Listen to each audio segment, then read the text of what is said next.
Hello everyone, I am Assistant Professor Jayendra Patel from Mechanical Engineering Department, MGTR, Navsari.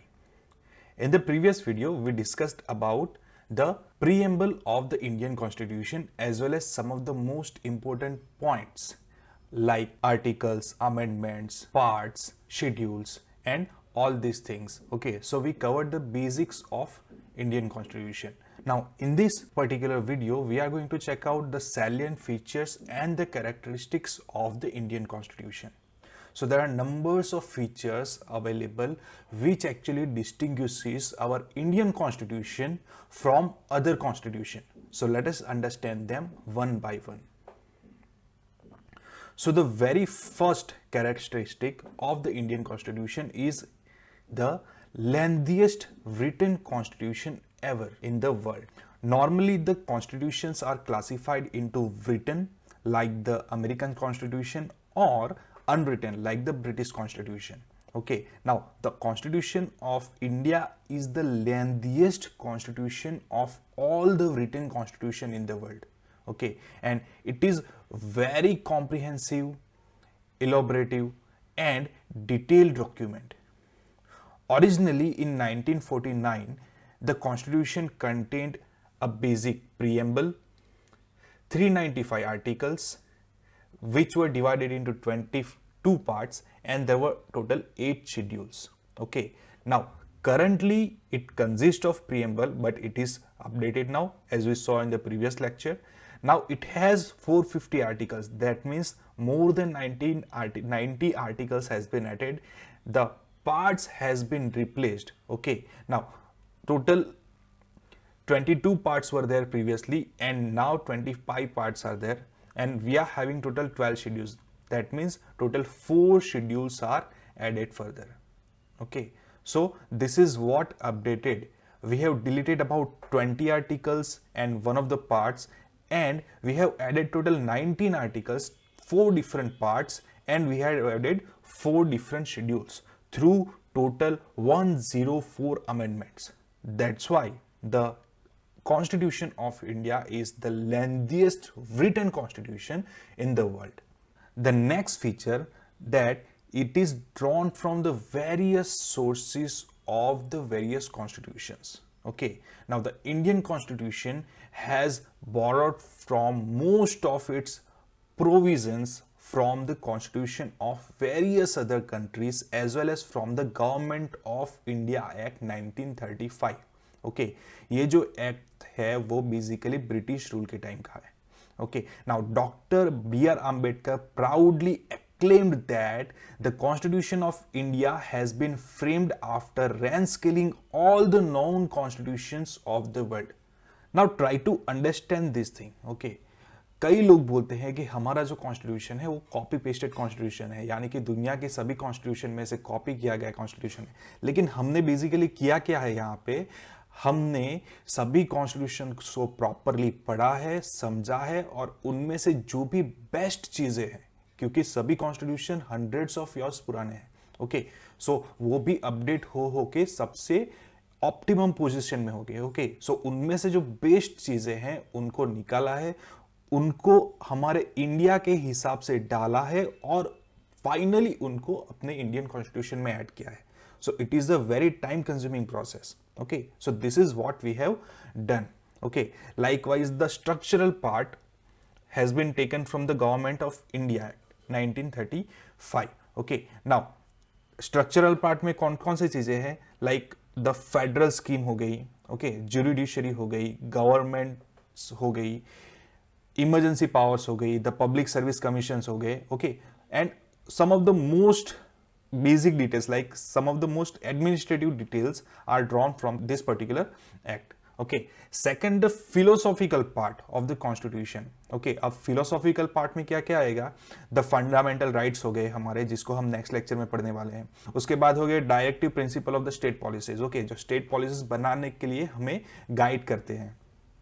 So they all are derived from the American and the Irish constitution. And thirdly, the political part हो गया. That political part, that means the principles of the cabinet government कैसे work करेगी, what will be the relation between the executive and the legislatures, all these things have been largely drawn from the British constitution.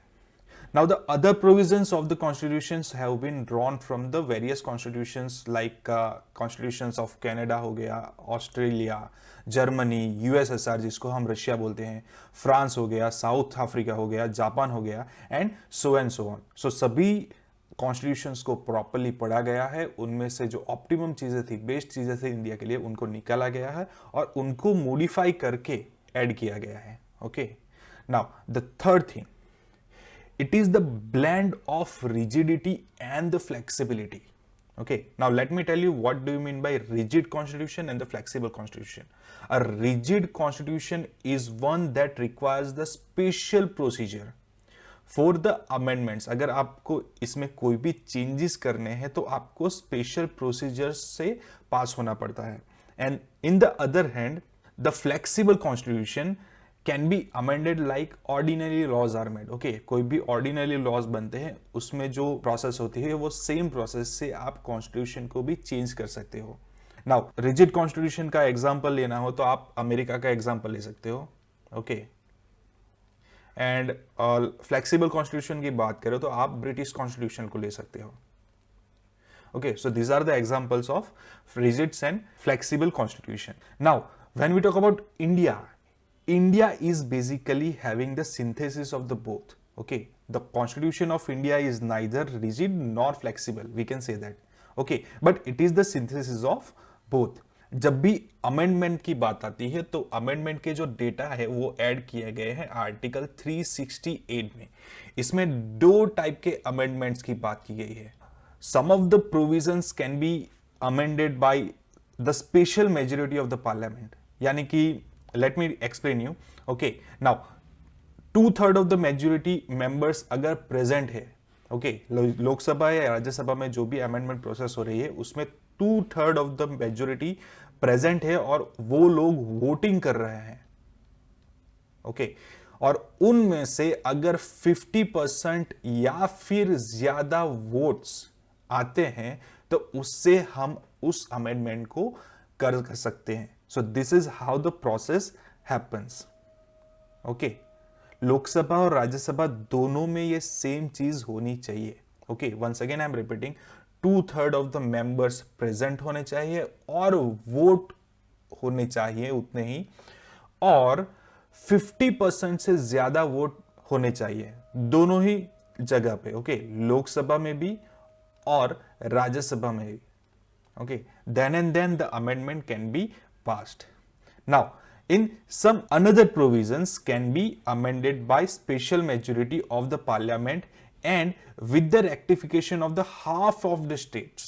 Okay, so this is the second part of the amendments. And sometimes some of the provisions of the constitution can be amended in a simple majority of the parliament in a manner of ordinary legislative process. Article 368 में जो basic amendment वाली procedure है, simple majority वाली procedure है, वो 368 में cover नहीं होती.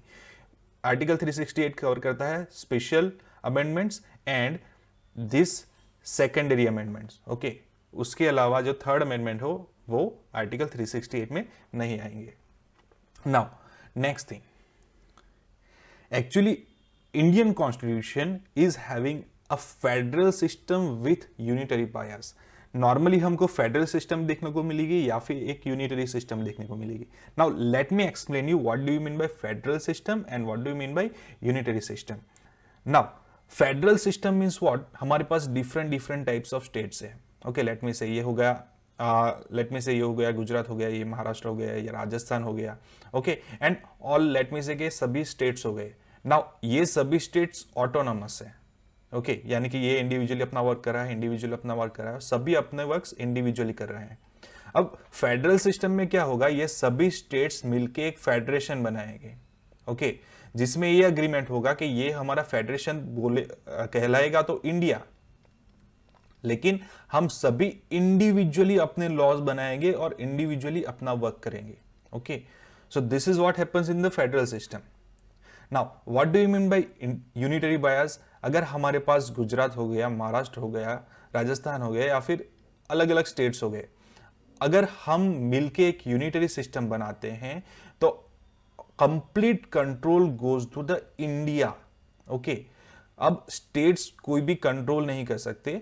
Okay, control will be given to the India और इंडिया सबको कंट्रोल करेगा। So this is what happens in the unitary bias. So this is the federal bias and this is the unitary bias. Okay, I hope आपको पता चल गया होगा। Now let us continue with our topic. Now the India has features of federation also, यानी कि हमारे पास दो अलग अलग गवर्नमेंट्स है।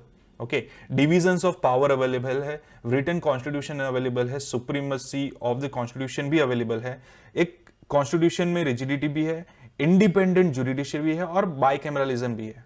Okay, so this is what is available in the federal structure. Okay, हमारे पास डिवीजन ऑफ पावर्स भी है, यानी कि इंडिविजुअली हम वर्क कर सकते हैं। Okay, now even though we are having a federal system, we are having some of the non-federal features also.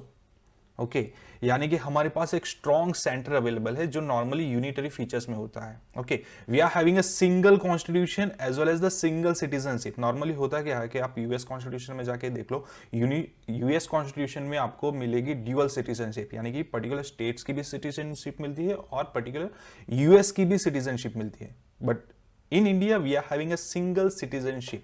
Okay, अगर आप गुजरात में रह रहे हो तो नो मैटर, आपको सिटीजनशिप तो इंडिया की ही मिलेगी, गुजरात की इंडिविजुअल सिटीजनशिप आपको नहीं मिलेगी। ओके, इसके अलावा हमारे पास फ्लेक्सिबिलिटी इन द कॉन्स्टिट्यूशन भी है, इंटीग्रेटेड जुडिशियरी सिस्टम है। ओके, यानी कि जुडिशियरी सिस्टम डिस्ट्रिक्ट लेवल से होके इंडिया लेवल तक इंटीग्रेटेड है, it is not an individual judiciary. Okay, we are having the appointment of the state government by the center also. Okay, and we are having all India services, यानी कि all India services भी available है, centralized services भी available है और states में भी different types of services available है जो states के द्वारा चलती है। और finally we are having the emergency provisions also. Okay, so these all are the unitary bias. Okay, and we are having federal system with the unitary bias. Once again, let me just tell you, in the constitution, the term federation have been used in the constitution in the article number 1. In the other hand, it describes the India as a union of state. यानी कि हमारे पास article 1 में लिखा है कि federal system available है, लेकिन India basically the union of states भी है। Okay, so this means that The Indian Federation is not the result of the agreement. Okay, कोई agreement नहीं है कि भाई ये सभी states इंडिया के अंडर में आएंगे, कोई भी agreement नहीं है, but India is the result of unity. Okay, so this is what happened while making the India. Now let us go to the next feature, the parliamentary form of the government. Now the Constitution of India has opted for the British parliamentary system, यानी कि British में जो parliamentary system चल रही है उनको हमने adopt किया हुआ है। ओके, अमेरिका में क्या चलता है, अमेरिका में प्रेसिडेंशियल सिस्टम चलती है। Okay, now the parliamentary system is basically based on the principle of cooperation and the coordination between the legislative and the executive organs, while the presidential system is based on the doctrine of the separation of the powers between the two different organs. Okay, so this is what the basic difference between parliamentary system and the presidential system. Now the Indian constitution has established the parliamentary system not only at the center, okay, but it is also established in the states. Now let us understand the different features of the parliamentary government in the India. Very first feature is there is a presence of nominal and the real executives. Okay. Secondly, we are having the majority party rule system. Okay, जो party में majority होगी, जो party majority में आएगी वो India पे rule करेगी, यानी कि वो पार्लियामेंट में बैठेगी। जो सेकंड पार्टी है that will be the opposition party. Thirdly, we are having the collective responsibility of the executive to the legislature. Okay, individual executive is not responsible. Okay, the collective responsibility is there. Nextly, we are having the membership of the ministers in the legislatures. The next, the leadership of the prime minister or the chief minister is there. Okay, जो leader होगा he will be the prime minister, और अगर state है that will be the chief minister. Now there is a dissolution of the lower house, okay, Lok जिसको हम लोकसभा भी बोलते हैं और असेंबली भी बोलते हैं. So these are the basic features of the parliamentary system. Okay, now currently we are rapidly going through all the features because we are going to have a separate lecture on the parliamentary system of the India. Okay, now let us continue. The parliamentary system is basically largely based on the British pattern, but there are some of the fundamental differences between both. For example, the Indian parliament is not a sovereign body like the British parliament. Further, the Indian states has been elected head. Okay, यानी कि हमारे पास chief minister होता है particular state के लिए. India के लिए हमारे पास प्राइम मिनिस्टर होता है. पूरे के पूरे इंडिया के जो टॉप पे जो पर्सन होता है, he will be the president of India. while the British state has a single person, okay, who is the head, यानी कि ब्रिटिश में मोनार्की चलती है. Okay, so these are the very basic fundamental difference between India and the British parliamentary system. The next feature is the synthesis of the parliamentary sovereign and the judicial supremacy. Now, जैसे हमारी parliamentary system British system से differ करती है, वैसे ही हमारी जो judiciary system है वो भी ब्रिटिश और यूएस सिस्टम से डिफर करती है. We are having a proper synthesis between the British principles as well as the parliament sovereignty. Okay, now there are some of the American principles also added for the judicial supremacy in the constitution. Let me just give you one example. Okay, अगर supreme court की बात करते हैं, he can declare any of the parliamentary laws as unconstitutional. अगर constitution के along कोई भी laws बनाए गए हैं तो उन पे चर्चा करके हमारी सुप्रीम कोर्ट कोई भी लॉ को अनकॉन्स्टिट्यूशनल ठहरा सकती है. But on the other hand, okay, parliament can also amend the major portion of the constitution through its constitutional power. Okay, so basically हमारी सुप्रीम कोर्ट के पास भी पार्लियामेंट्री सिस्टम को अनकॉन्स्टिट्यूशनल ठहराने की पावर है. और secondly, parliament can also amend the major portion of the constitution because it has the constitutional power. So दोनों के पास अपने अपने powers available हैं. Now the next feature is integrated and independent judiciary. Now the Supreme Court stands at the top of the integrated judiciary system in the country. Below it we are having the High Court at the state level, and under the High Court there is a hierarchy of the subordinate courts. Okay, and that is district courts and other lower courts. Now this single system of the courts enforces the both central laws as well as the state laws, unlike the USA where the federal laws are enforced by the federal judiciary and the state laws are enforced by the state judiciary. The Supreme Court is the federal court, the highest court of the appeal and the guarantor of the fundamental rights of the citizens and the guardian of the constitution. Hence, the constitution has made various provisions to ensure its independence. Okay, now what are the provisions made? The provisions are security of the tenure of all the judges. Second, they are having the fixed service conditions for the judges. Then expenses of the Supreme Court charged on the consolidated funds of the India. Okay, their charges are also funded on separate funds. Next, the prohibition on the discussion on the conduct of the justice in the legislature. Okay, this is a special provision. And last one, there is a ban on the practice after the retirement. The next feature is the fundamental rights.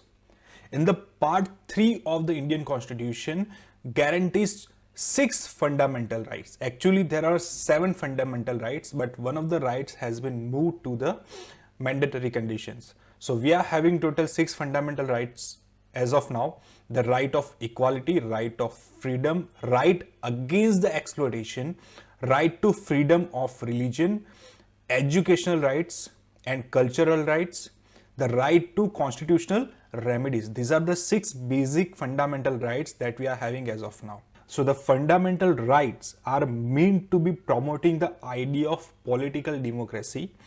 They operates as the limitation on the executive and the arbitrary laws of the legislatures.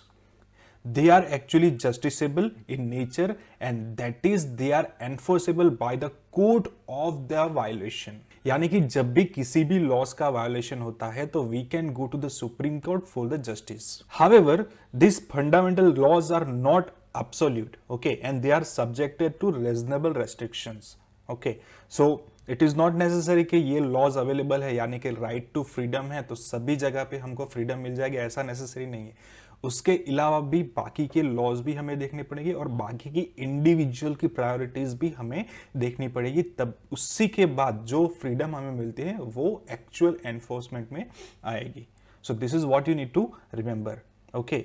And many times they can also be suspended during the operations of national emergencies, okay, except some of the necessary laws like the laws available in article number 20 and 21, the right to freedoms, okay. The next important feature is the directive principles of the state policies. Now, according to Dr. B.R. Ambedkar, the directive principle of the state policy is basically a novel feature of the Indian Constitution. Now, they are basically enumerated in the part 4 of the Constitution, and they can be classified into 3 broad categories: the socialistics, the Gandhians, and the liberal intellectuals. So these are the 3 basic categories जिनको हम बाद में detail में पढ़ेंगे. Now let us understand the basics of directive principle as of now. The directive principles are basically meant to be promoting the idea of social and economical democracy. They seek to establish a welfare state in the India. However, unlike the fundamental rights, the directive principles are basically not justiciable in the nature. Okay, that is they are not enforceable by any courts for the violation. Okay, so जो भी directive principle दिए गए हैं they are simply the principles and they are giving the directions to the state policies that आपको in particular direction में अपने laws बनाने हैं और आपको इन पर्टिकुलर डायरेक्शन में जाना है in the future.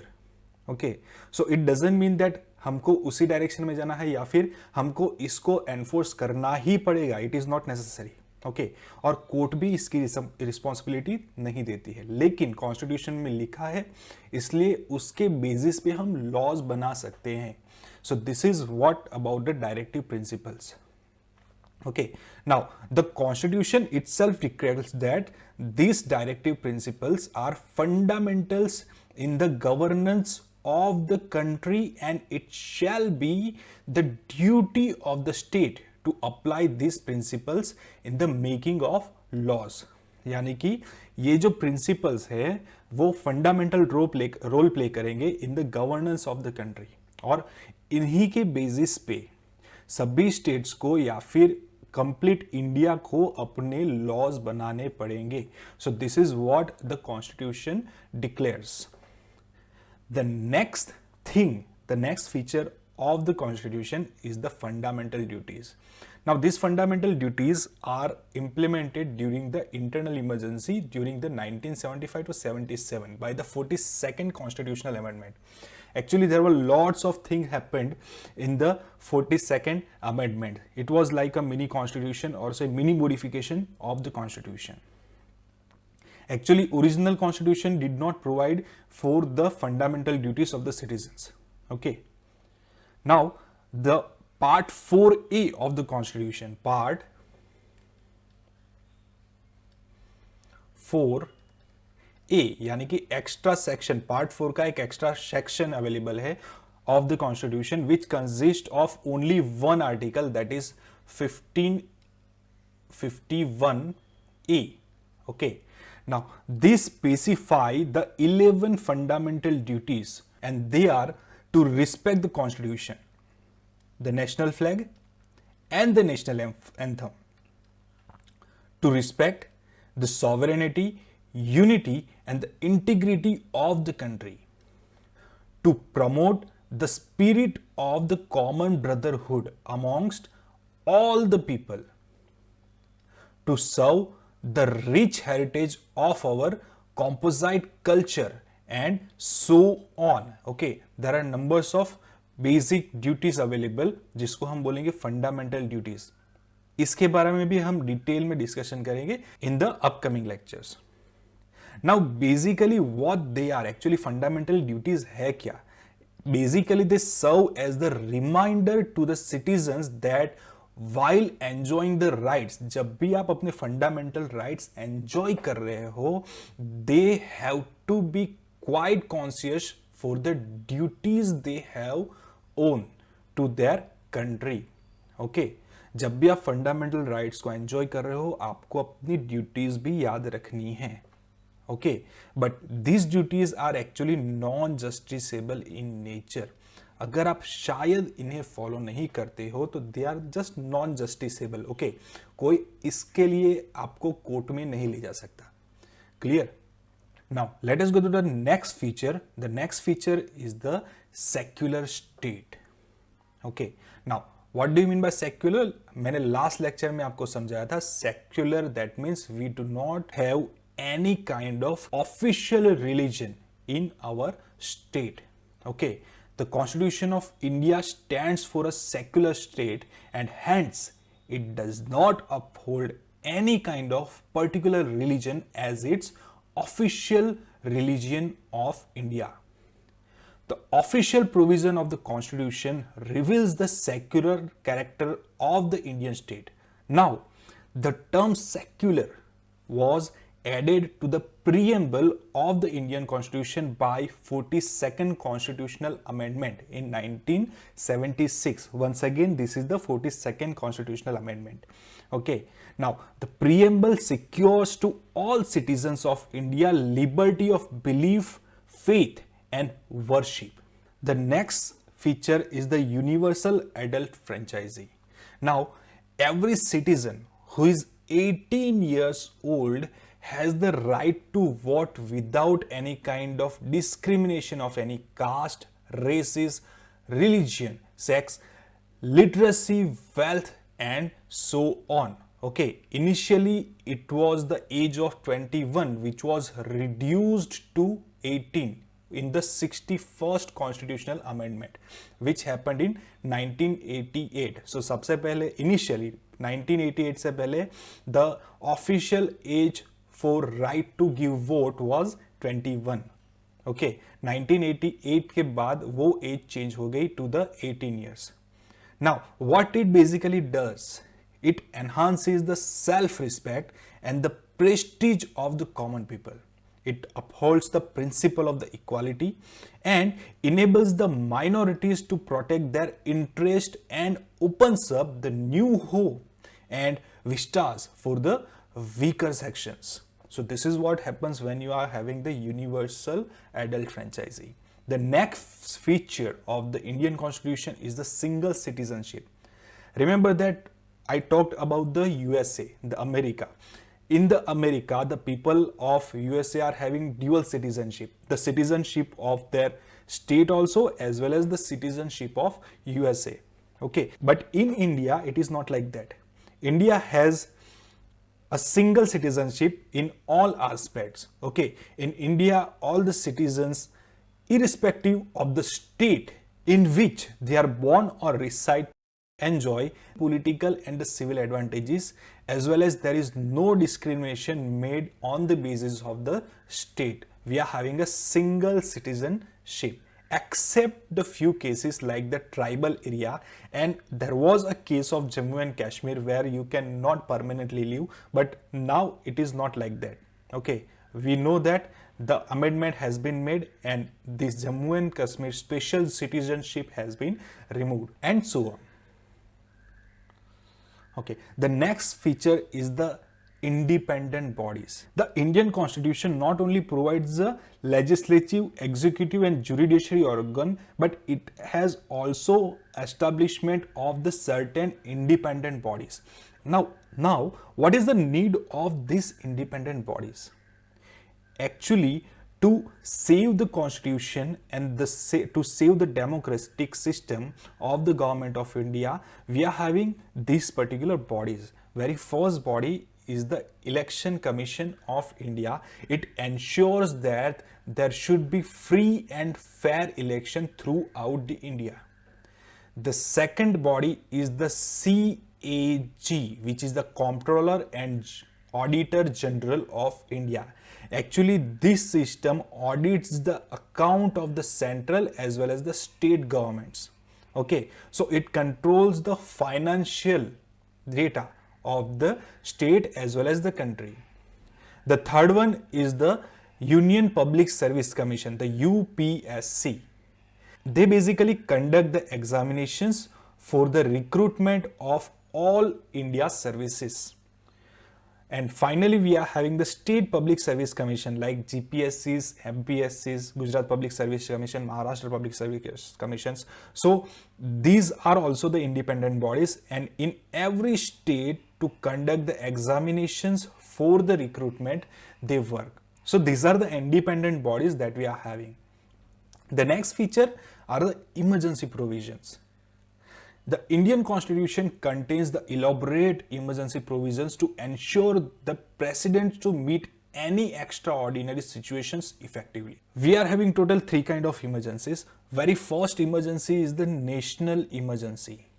Now, on the ground of the war or external aggression or any kind of armed rebellion, we can apply, or say country can apply the national emergency. And this particular emergency is available in Article 352. The state emergency, it is also known as a presidential rule.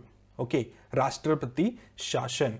It can be applied on the ground of the failure of the constitutional machinery in the state. यानी कि कभी भी किसी भी state में अगर कोई government अपने आप को इनकैपेबल घोषित करती है या फिर कोई भी गवर्नमेंट स्टेट को कंट्रोल नहीं कर पाती, in that case the presidential rule will be applied. The second case of the state emergency can be of the failure to comply with the directions of the center.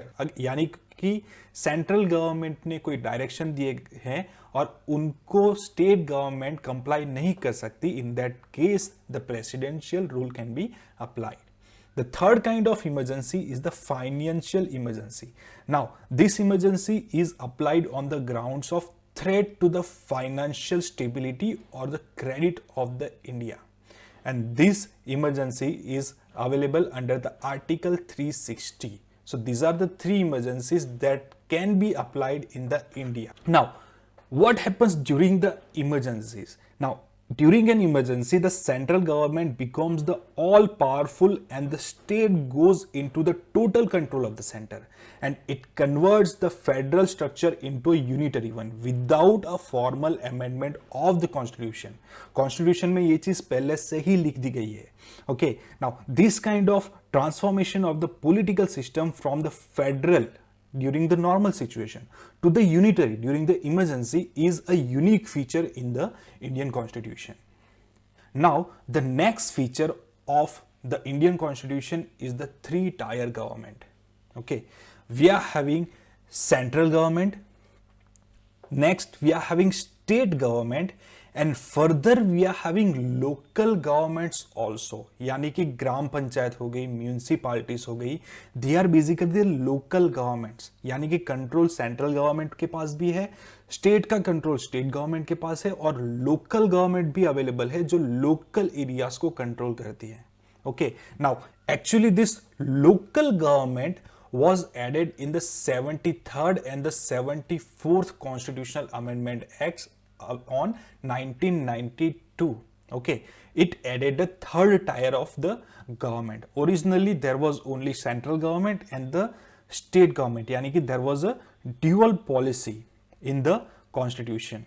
The next feature is the cooperative societies. Now this feature was added in 97th Constitutional Amendment that happened in 2011. Okay, now total three changes were made in the constitution. Very first was it made the right to form the cooperative societies. आपने कई बार नाम देखा होगा cooperative society. Okay, now this right was given in the 2011. Okay, now it is the fundamental right. Remember that it is the fundamental right for the societies. Second, it includes a new directive principle of the state policy. Okay, so directive principle of state policies में एक नया directive principle add हुआ है on the promotion of the cooperative societies. And finally the third thing, it added a new part 9B in the constitution which is entitled as the cooperative societies. Okay, so basically these three changes were happened. So these were some of the basic features of the Indian constitution that separates the Indian constitution from the world constitution. Now in the next lecture we will be starting the topic of fundamental rights. So till then, keep studying. Have a good day.